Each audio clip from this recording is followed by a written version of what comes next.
You're listening to the Live Out Loud podcast with River Wynn and Michelle Flamer. Hi, River. Hi, Michelle. How's it going? Going. It's a sunny Saturday over here. It's a full Mhm. moon today, too. Full moon in Libra at the time of recording. Holy crap. I mean, I took a nap. I sat down. I'd gotten back from, helping out one of our besties, and Hmm. it's like I got back and I was just thinking, I'm a little tired, but I don't want to sleep on the couch. I think I'm just gonna go lay on top of the bed, just.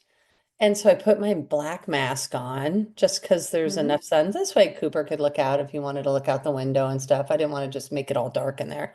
I'm like, I'll put my mask on. And I always set my watch for like 30 Hmm. minutes or 1 hour, set it for 30 minutes. Holy moly, I went into the deepest nap that I think I've taken. And it wasn't like when I'm sick and I take those same naps Hmm. because you're like, Yeah. today I mean, maybe it's the full moon energy and the week, and I conked out. I mean, I woke up feeling kind of stoned and like, where am Mm. I? I just was like so discombobulated. I was like, what the hell? Yeah, I don't like that feeling after taking an afternoon nap when you wake up and you're disoriented. I really don't like that. I almost feel, I don't know about you, but I feel more tired when I wake up from those naps than I do Mhm. feel rested, so I usually skip them. But I love that you feel good and had a good nap. Yeah, I mean, yeah, hopefully in a little bit I'll feel better. It's just more of like I'm just still waking up. It was like I woke up and it was 3:58 and we were getting on, around 4 at 4. So I was like, whoa, I need to like actually stand up because I think my alarm went off at 3:30, but Mm, then I pushed it and I was like, this just feels so good. And then I woke mm. myself up. So I think that's why I was like, but all good. I mean, Here you are. I know. So, I love that you threw some cool, fun question prompts into chat for podcast episode topics. And today's topic is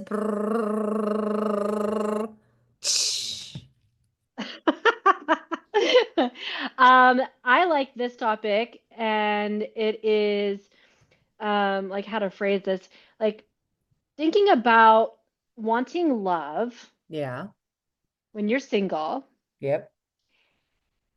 but kind of fighting the narratives socially that we're taught and we maybe sometimes have in our head around if you're single, wanting love means that you're not whole and healthy and content in your own life. Like we're desperate to just be in a coupleship. Yeah, like somehow being single means you shouldn't want, I should say, being a healthy single person or like Hmm. on a healing journey means you shouldn't want to have a relationship because you are loving your life and you're empowered and you're content and you're good on your own. There's kind of a narrative within that sometimes, especially in like the dating world that or the content you see around dating and like dating coaches and all that, like the narrative of um, when you're your most magnetic self, you're going to call it in, or when you stop looking for it, that's when it arrives. And Yeah, when and you least and expect I, it. yeah, and I think some of those things can are true to a degree, right? But I think it also puts a lot of pressure on people to reach this quote unquote perfect headspace where you're perfectly fine not looking for love because you're so happy on your own. And I think Mhm. that there are people who do exist like that. But as someone myself who is in that space where I'm perfectly content on my own, I also do want to have a partner.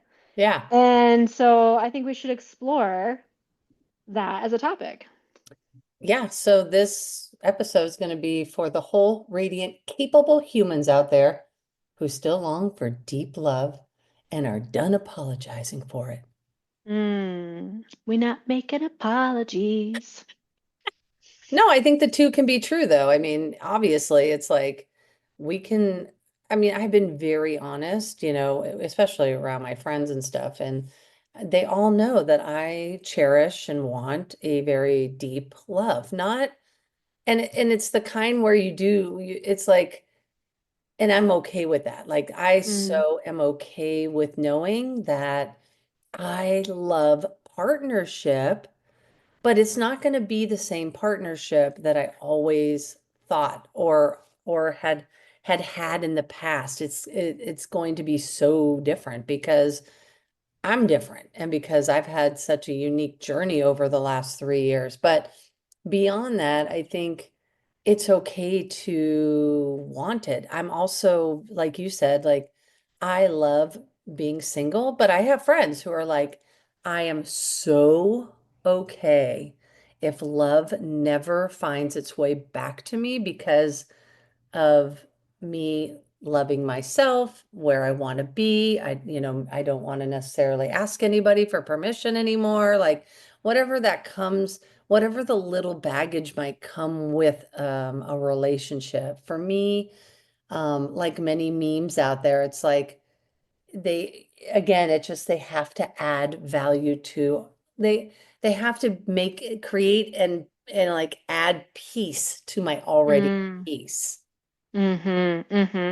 I Yeah, it's so interesting. I was talking with a coaching client I had recently about someone who's coming out of divorce and relationship and kind of talking about this concept of like feeling shame around wanting a partner, especially Yeah, like as a woman, and there being kind of like this narrative we have. And I think maybe for a lot of us who grew up watching like, Sex in the City or like a lot of those shows, it's like there's kind of this narrative that to be an empowered woman, you have to not want to be in love. That yeah. like being in love takes away your power. And I know that that's played out for me a lot since getting divorced. Like I definitely like I remember like pretty immediately after getting divorced, starting the divorce process, it was like I was dating Hmm. because I had felt so lonely in my relationship for so long that it was like I'm ready to like get out there and put myself out there. But I definitely felt like that shame of I shouldn't want to have a partner right now while I'm healing and going through the divorce process. Like I shouldn't want Hmm. to have love. And people would say things to me like, "Oh, are you sure you're ready to date? Isn't that a little fast?" And there's just so many comments that people made that made me feel even more shame Yeah. around wanting to be in love and have a partner. And now that shame's gone because I've worked through that and I am in a space of life where I've dated and now I've been celibate for 2 years and haven't dated in 2 years. And I'm in a space where I am really, really good with myself to the point where it's like, oh, I could see. I had a therapist, one of my kids' therapists, tell me in the middle of my divorce about her own divorce process and how she was a single mom for 20 years before Wow. Yeah. she found her current partner. And I remember at the time thinking, oh my God, that sounds awful. I don't know how I could ever do that. But now I'm like, oh, I get it. I get it. I've been single for 3 years and I could see that being 20 years because I love my life and I love where I'm at. Now, do I want to not have a partner? No. I want to have a partner. But I'm not coming at it from a space, and I think this is one of the like key distinctions, is I'm not coming at it from a space of desperation Yeah. or being afraid of being alone. So like the desire for a partner is not rooted in need, it's rooted in genuine want for connection and companionship and someone Hmm. to do life with, while also simultaneously knowing that I'm okay with it taking longer. I'm okay with Yeah. that.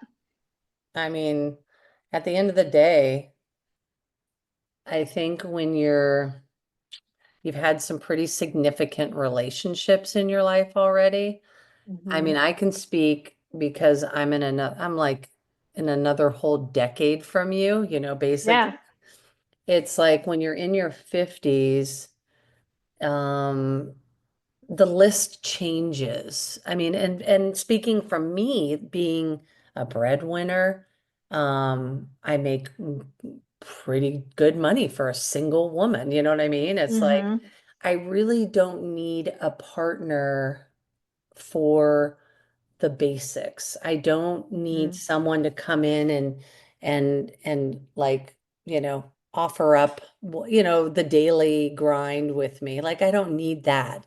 I Mm-hmm. don't even need to live with anybody, which is crazy that I say that now because I thought I always just wanted to live with somebody. But I'm saying like I eventually would like to live with them, but I don't need to in the immediate, like at all. Like Mm. there's no U-Hauling over here. This Yeah. lesbian, the U-Haul is parked, in for good, that kind of thing. It's like I don't feel a desire for that. It's more of like I want a beautiful romantic love that Mm-hmm. is steeped in friendship, is steeped in laughter, is steeped in genuine understanding. Mm-hmm. And I don't feel bad about like not embracing being single for the rest of my life. Like I know that that won't be, I know I'll be partnered up at some point, but it's more, and I think when you come from a place of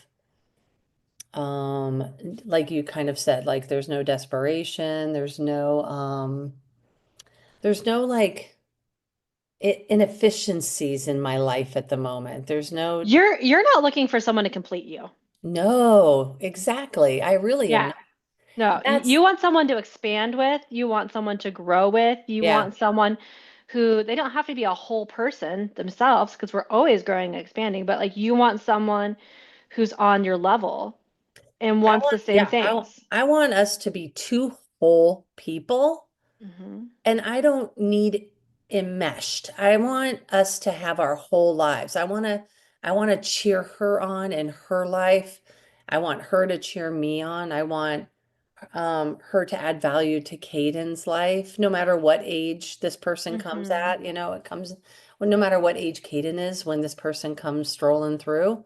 Hmm. Um, I want to have deep respect for this person. And I really, than anything, just want to be seen and be heard Hmm. and, feel understood. And, you know, eh, and really just enjoy the quiet times, but also enjoy the space and enjoy having our own friends, also bringing our friends together, like I don't need us to be locked up, arm in arm. Hmm. If you talk to Michelle in her 30s, that's exactly what I was looking for. I was just going to ask. So, looking back at like your dating relationship history, Yeah. do you think that in the past you dated from that space of being grounded and rooted in yourself? Or were you dating from a space of looking for like gratification, looking for more of like a survival space or needing that need versus the rooted and secure in self space? Yeah, I think if I had done my work in the 30s, like I had been doing these last 3 years, Mm-hmm. the crazy thing is, I don't think Carrie and I probably would have ever got together. So Mm. the only way that I can equate that is that what I was looking for, she was also, we were, it's the whole vibration and frequency thing. We were looking for someone to create and build a family with, Mm-hmm. which is much different than me wanting to create and not build a life because I already have a life, but to Yeah. add happiness and add joy and add extra love to this already life. Mm-hmm. Mm-hmm. That feels really different because I'm not looking to create a baby. I'm not looking to be a wife again right away. I'm Yeah. looking to be a life partner. I'm not Mm-hmm. necessarily looking to just, like, I want us to come in whole and it doesn't mean perfectly healed. I always like to really, No, I know no, you but know like, that, but yeah, and I think we can define, as a whole person as someone who, is rooted in themselves and they have the tools to navigate whatever comes up. yeah. Like you're still going to get triggered, you're still going to have hard times. Like none of that goes away. It's just being a whole person means that you understand yourself and you're Yeah. able to show up for yourself. That's really it. I mean, it's just a different place when I'm not looking for a girlfriend, a side piece, a one night stand. I just can't do that. I am looking for a life mate, and Hmm. so guess what? If that takes 5, 7 years, I'm in my 60s by then, I don't care because I see these beautiful couples who met later in life and if I can enjoy somebody for 20, 30 years and it's like the most laughter, the most fun, the most anything, for me, like if the universe were to drop a fortune cookie in my lap and I open this fortune, right, which are so Hmm. fun. Everyone loves a good fortune cookie. And this fortune said, Michelle, all you have to do is live your life and you're going to walk into the biggest love you'll ever know. Hmm. And you just have to be patient, kind of forget about it for a while, and just know that I've got you. Hmm. I- if I got a universal message in that capacity, I would just be like, cool, which is kind of Okay, so that though, like what you just said, like let it go, forget about it, I think that right there is a thing a lot of people struggle with. Is mm, the idea that in order for love to find you, you have to let it go and like forget about it and not think about it, right? And I think looking back at me, like even 2 years ago, if I would have heard that from someone, like say from a friend telling me that, it'll come when you least expect it, or just let, forget about it and live your life and it'll happen. That would have been really, really hard for me. It would have been really mm, triggering for me because what it would have made me feel is I need to let go of the desire. I need to push it away, and focus on my life. And the thing is, that 2 years ago, I wasn't good with myself the way that I am now. And so when I heard that, it felt like I have to arrive at this space, at this certain space, and I shouldn't even think about love or want love until I've arrived at this certain space. And I just want to say that like that was really hard for me back then to think yeah, about that. And so I think a lot of yeah, people feel that. And I think that's where that shame thing comes in too, is like, but it's true. When you are so focused on your life and you're creating an energy, right? You're vibrating at a absolutely. It's different all level when you are frequency. focused on yourself and you're good with yourself. Yeah, And I've come to realize that even in that space of being good with yourself and vibrating at that magnetic level and having that energetic level, you can still desire relationship and connection. And absolutely. like, and I really want to emphasize that because I Well, think for anybody I think there's listening, a like, different I think that there's a shame. difference around forgetting it, like setting it and forgetting it, kind of like that Hmm. Ronco, remember back in the day with his little oven, whatever. Yeah. It's like it's not set it and forget it. It's trust it Yeah. and let it. I think that's the difference there. It's not that you're Yeah, going to arrive at some magical space where you no longer care about having a relationship or having a yeah, partner. It's that you're going to, when you do this kind of self-growth work and you focus on yourself first, the desire is always going to be there. Not yeah. once in the last 3 years have I had a moment where I haven't desired to have a partner someday. Right. But what's happened is that through the work I've done for myself, I've come to a space where I am so focused on my own life, but I simultaneously feel that desire to have a partner. So, like, for example, I recently went to a couple of comedy shows by myself, like, Yeah. dressed up, got all Huge. cute, took So good. myself on a date, and I was genuinely comfortable doing that. 3 years ago, I would never been able to do that. Oh, But I love that. yeah, but now I can do it, and I was having so much fun. I was talking to people next to me, and I met someone, Yeah, your became friends with vibration someone, was and good yeah, that night. great. It was awesome. I didn't meet someone like as in like romantic, but like I met Yeah. someone like on a friend level that was a Yeah. similar personality to me, and we just like totally clicked for the evening and like hung out at our table. And in that moment, I was so fully focused on enjoying it But I also Staying simultaneously present. had a thought in the moment at the comedy show, looking around and seeing different couples all together, being like, you know, I really hope that my next partner will enjoy doing things like this with me because it'd be really fun to be here with a partner, Heck and like yeah. thinking about what that scenario would be like in my mind of us getting dressed up and going out together and getting drinks together and sharing an appetizer and like imagining what that person's laugh might be like or what jokes they might find funny out of the show. So I really wanted to emphasize this because you're never going to arrive at a moment where you don't care about wanting to have a partner. You Yeah. just arrive at a space where you can hold those two things simultaneously, and it's Yeah. a different energetic space. Yeah, because I think at the end of the day, it's like, actually, it's a different space to be because desire is not like deficiency. Mm-mm, no. It's Mm-mm, like craving closeness, the partnership, it's just it's more of an aliveness than not.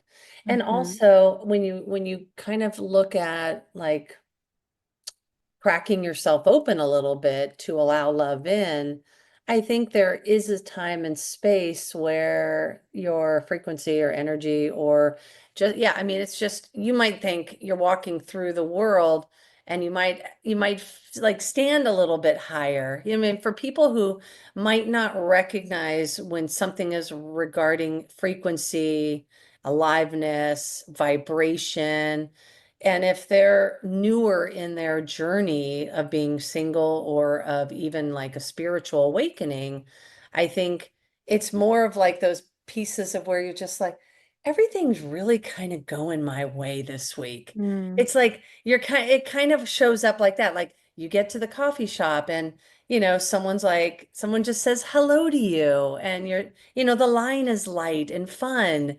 And it's not like and no one is like, energetically complaining about the day, and just kind of mm-hmm, like, God, that was just a really fun light day. Some people don't mm-hmm. equate that as like they actually are in a higher vibration, and what they're doing is attracting like-minded energy. Yeah. And Yeah. so I think when you set it and let it, which is going to be my new little saying here, because I just came up with that, but I kind of love it in the sense of you just have to feel it in your gut.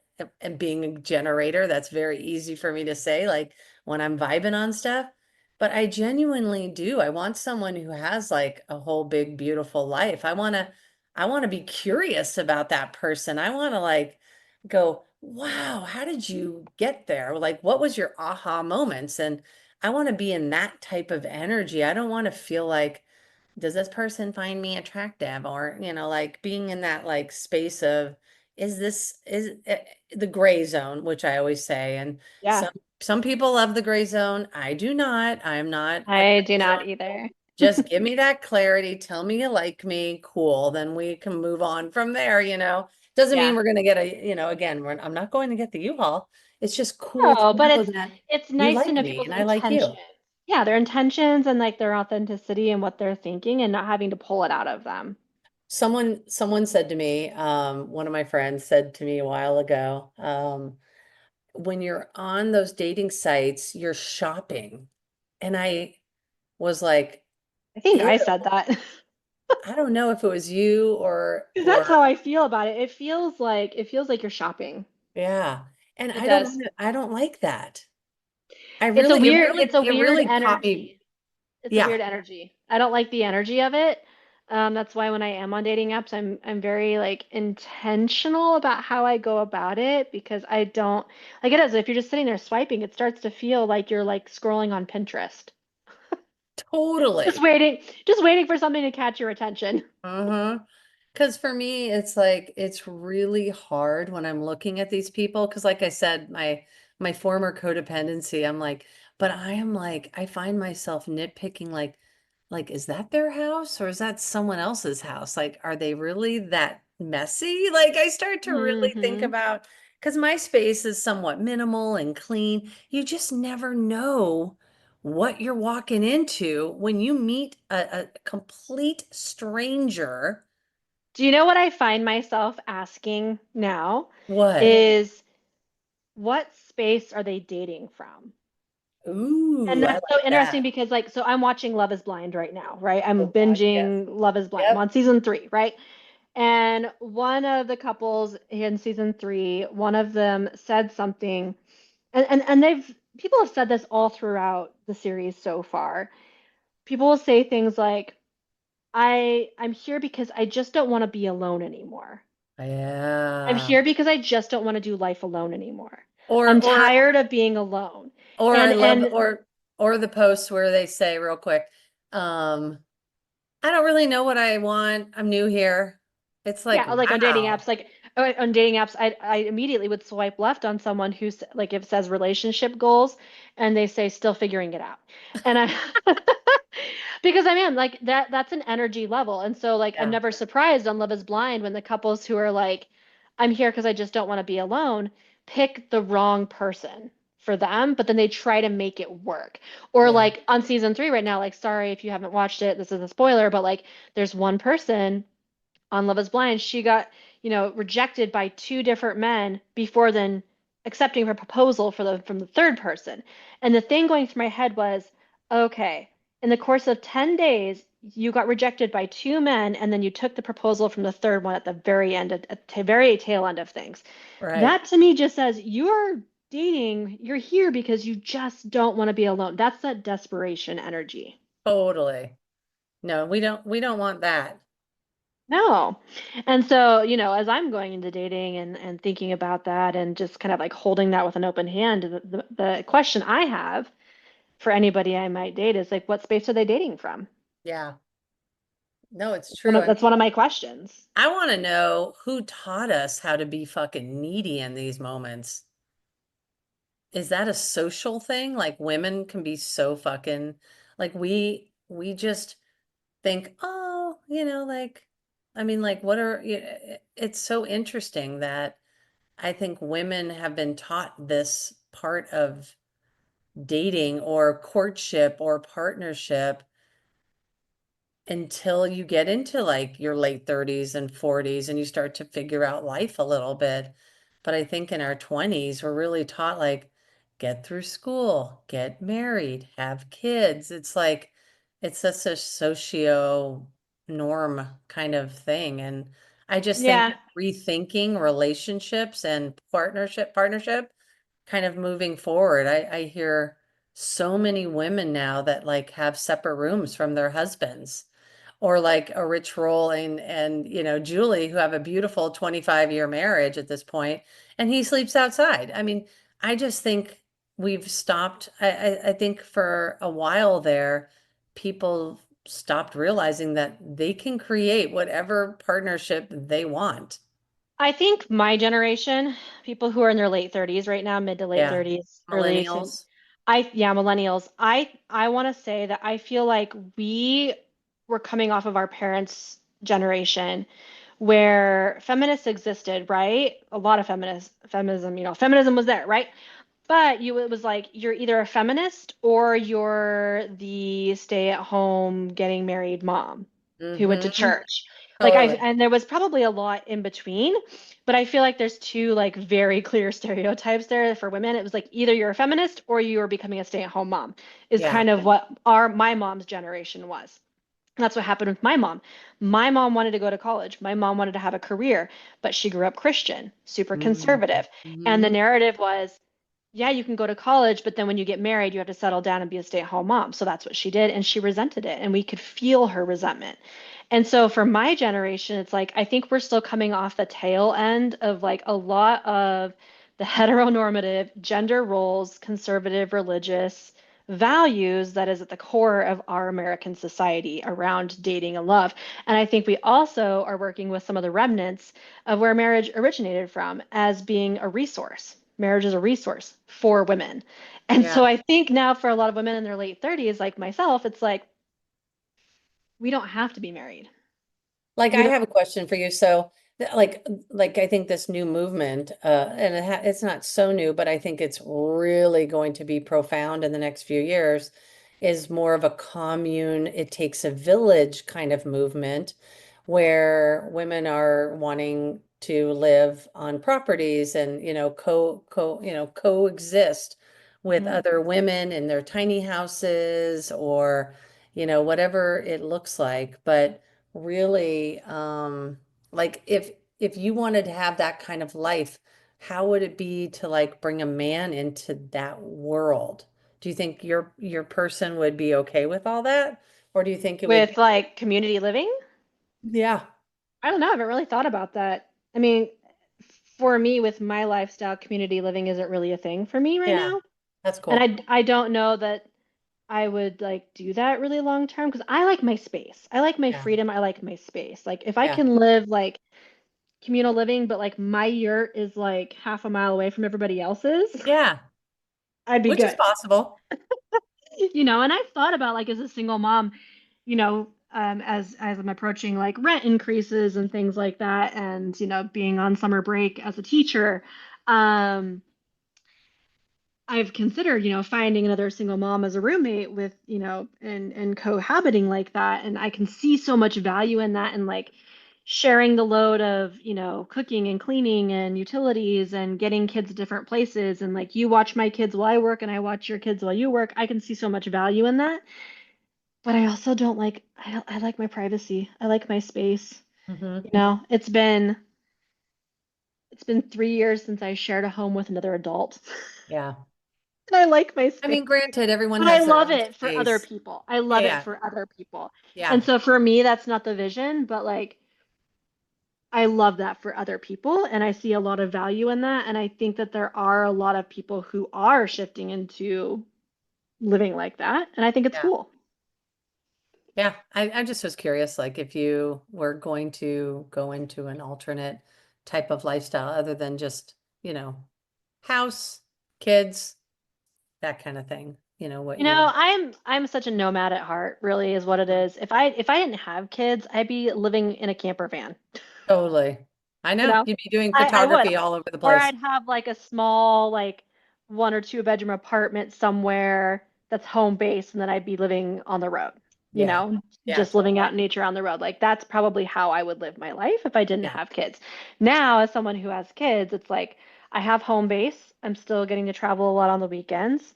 Um, and a lot of my resources are going into the management and upkeep of this home so my children can have it.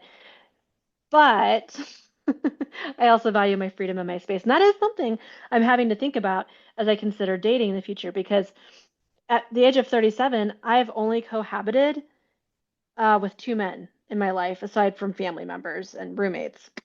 In relationship, I lived with one boyfriend for a year. We were in a serious relationship. And then I, lived with my kid's dad for 8 years. And as, outside of that, I've always lived on my own or with female roommates. And so I'm having to ask myself that question of what would it look like to cohabit with a future partner? Which is a whole other topic. We've gone on a rabbit trail, but I know, I know. It was just fun. I mean, this is like how our conversations roll. So ADHD. I You ask me a question off topic and I will take it to a whole new level. I just think Episode within an episode. no, I know. I think at the end of the day, when you're like rooted in just living and loving your life and staying in a present space and saying out loud, I look forward to that next love. I think that just frequency just allows you to continue to do what you're doing. It's peaceful. You get to enjoy your child or children, your kids, and I like working. I like when I enjoy my job, I'm at a higher frequency.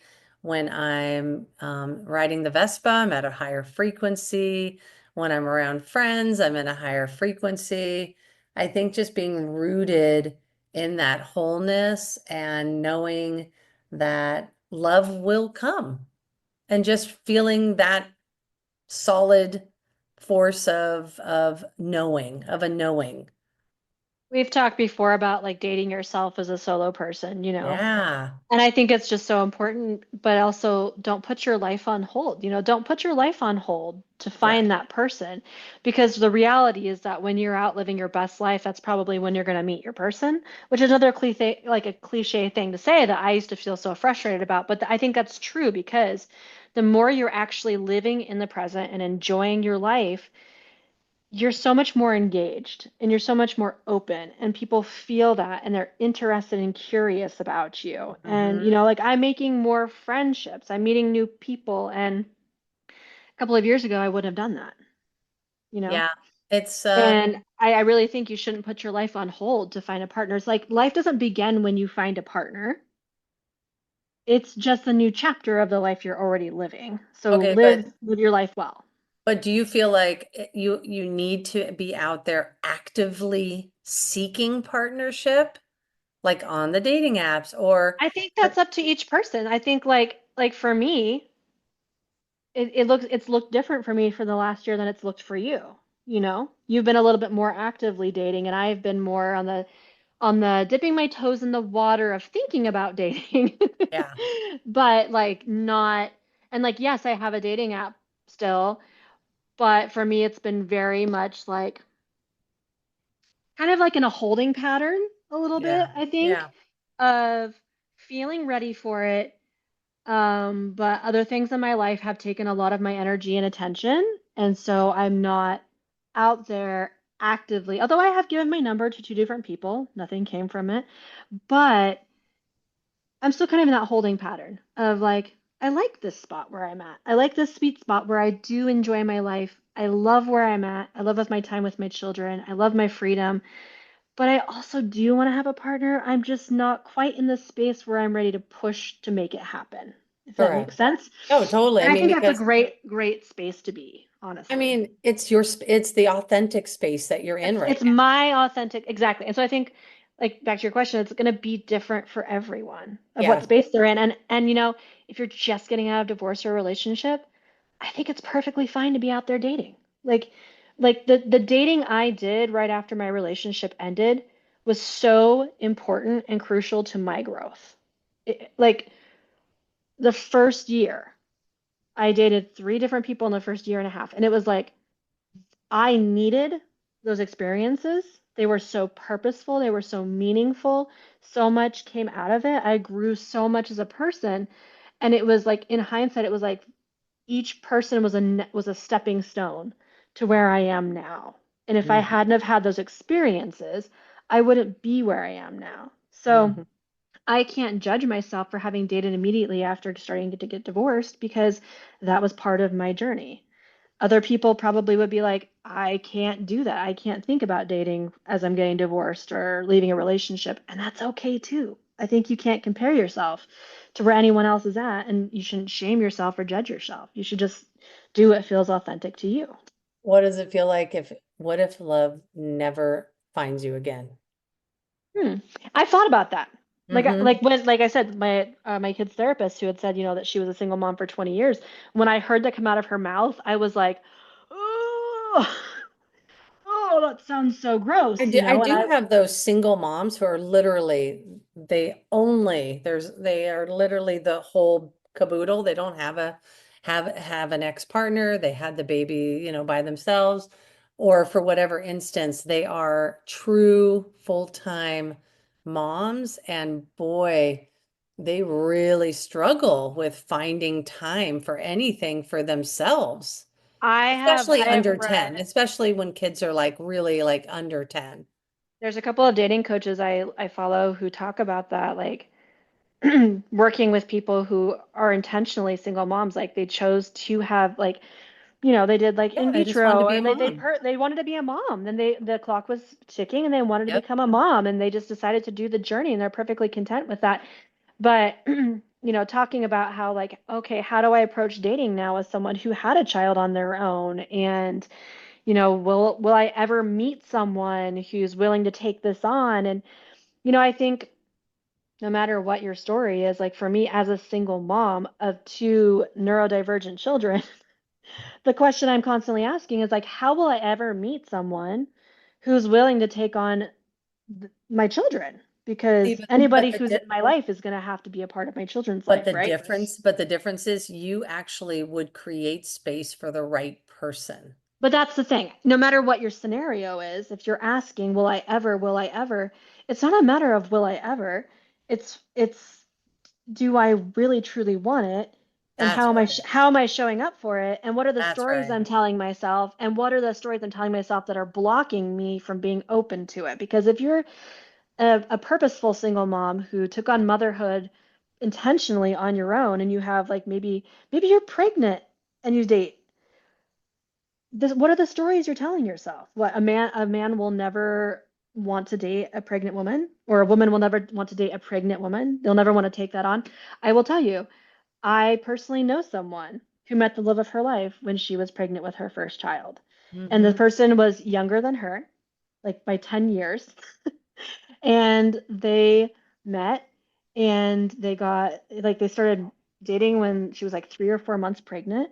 And they've been together for like 7 or 8 years now, and they've had more kids together. And he like fully stepped in and embraced her, and he's fully a father to that child. That's so And sweet. so it's like, I think one of the things that's been the most helpful for me and thinking about desiring partnership, and then thinking about the stories I tell myself about my scenario, like my unique scenario of being a divorced mom of neurodivergent children.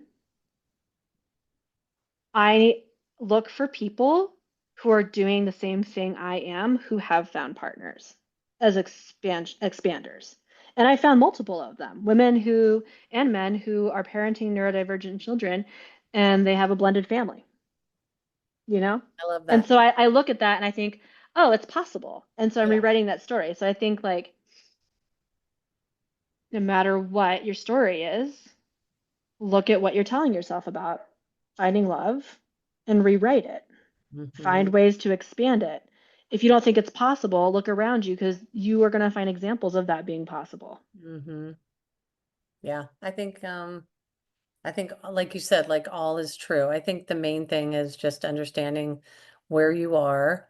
Am I doing the work in order to show up and be the right partner for somebody else, as well as holding my own, living my joy, taking solo dates, looking at, solo travel or whatever, being with friends, family, and just creating the beautiful life that you look forward to sharing and blending at some point.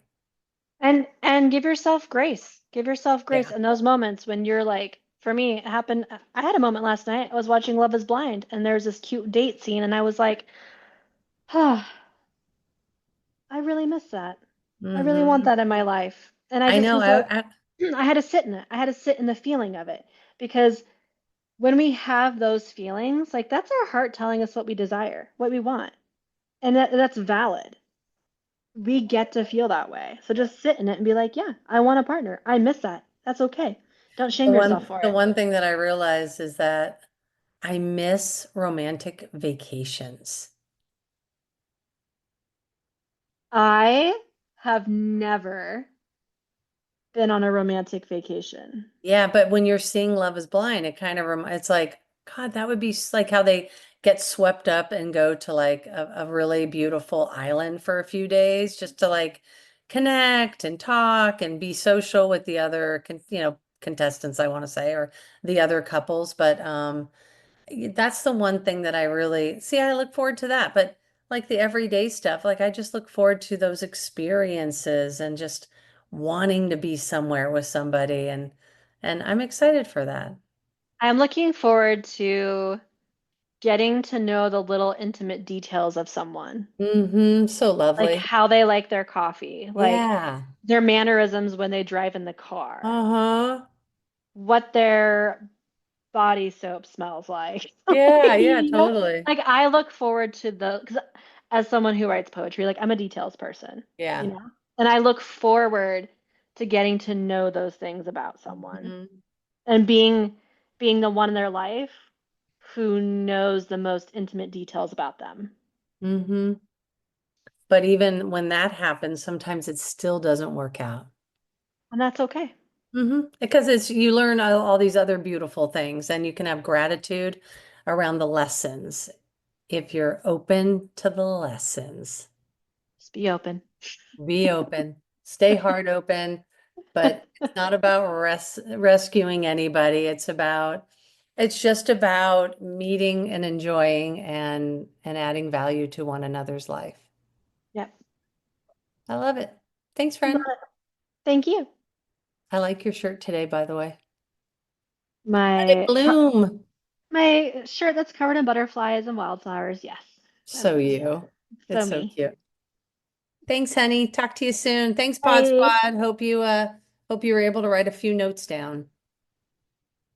You know, Yeah. I took notes.